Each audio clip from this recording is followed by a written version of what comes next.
I'd made a lot of horror movies. I made about 7 in a row, and then I took a little break because I didn't want to repeat myself. But I had never made a slasher movie. And slasher movies, I would say, in the worst description of them could be just sort of like sex and violence as like this lowbrow, lowest common denominator description. So I was starting to think, well, what could you do with sex and violence that would maybe be like a little bit more highbrow? And I don't know that I'm pretentious enough to say that like I would have a brilliant idea to do that. But I also wanted to make a movie about filmmaking. And I didn't want to make a movie about making a horror movie because that's too meta for me. But porn and horror have always been like they've had a symbiotic relationship because they're kind of like the outsider genres of the film. Horror now is obviously very commercial and very popular, but in the 70s when the movie takes place, if you were to make an independent horror movie that would play in drive-ins and things like that, the process wasn't that different than when you would make an independent adult movie and play at adult theaters. So by taking a group of people and having them make an adult movie, because I always get the question, like, when you film a horror movie, like, is it scary when you film it? And the answer is like, no, it's not at all. But, most people don't know what it's like to make a movie. So to me, I find it very charming. And so I wanted to show what it would be like for a bunch of ambitious people to make an adult movie, which when you see it on screen, it has some sort of eroticism to it, but the making of it is anything but that. And hopefully that would endear you to the process. And if you were interested in the process of them doing that and thought about filmmaking, then in the movie I was making on a whole, you might thinking about the filmmaking a little bit more. So you would get this fun slasher movie that delivers on all of the crazy like violence and kills and all the things you think you're coming for. But you might also leave thinking about like movies are cool, which was my hope because that's the way I go to movies. I go to movies thinking like, I like movies. I want to like this movie and I want to like the filmmaking of it. And so it was, I guess, my way is like a little love letter to indie movies.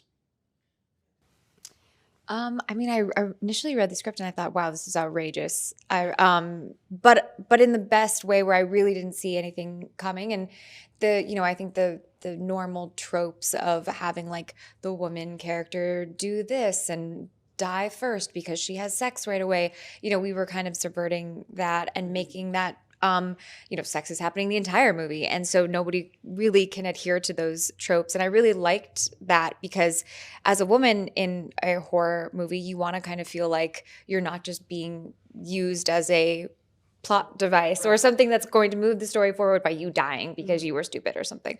As many we know in horror movies do. And so it was really nice to get to read a script where everyone had their particular goals and there were layered characters to what the movie was trying to do, and I wanted to be a part of something that was wild but also had depth to it as well. Yeah, and I felt the same. I think I read the script and I wasn't really sure what I was supposed to feel. The movie challenged me in ways that were unexpected. It was pitched to me as like, oh, it's this horror 70s movie. But I found myself laughing out loud. I found myself challenged by some of the themes of aging and the challenge that can be for people and how they deal with it. So I felt like the movie said a lot more and actually made me think a lot more than I expected to.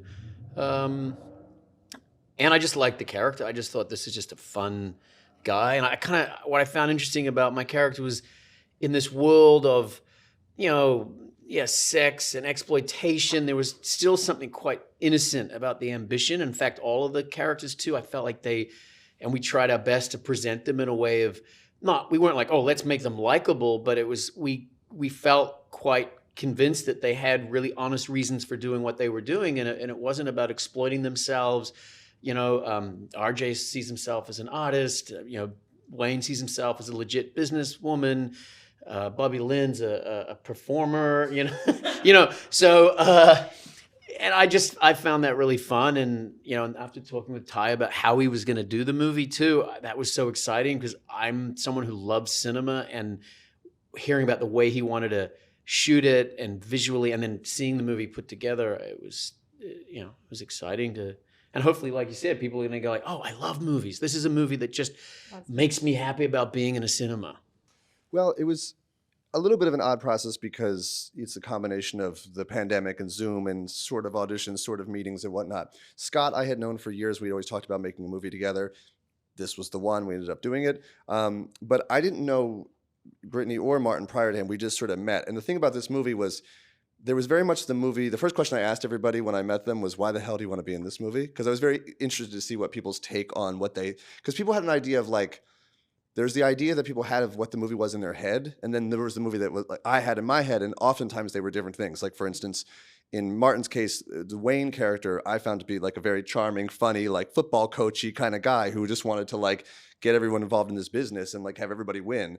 A lot of people would audition with like the toothpick hanging on their mouth and gold chains and creepy, and it was like, oh, that's, I see how you could think that because the movie has to do with porn, I guess, but like that's so not the movie we're making. So what happened was, everyone who like got the movie, like they really got it. And if you got it, then I knew we'd all get along. And if we all got along, you would buy the friendships of everybody. So it was really kind of like one of those things where you either got it or you didn't. And no offense to people that didn't, but they just weren't right for it. And, you know, Martin, from the first time I talked to him, I was like, he gets it. And Brittany, the same thing. It's like we talked and like, you got the jokes, you got the humor, you got what it was about. And I think everybody who ended up in the movie had their own ambition for a reason to be in the movie, personally speaking.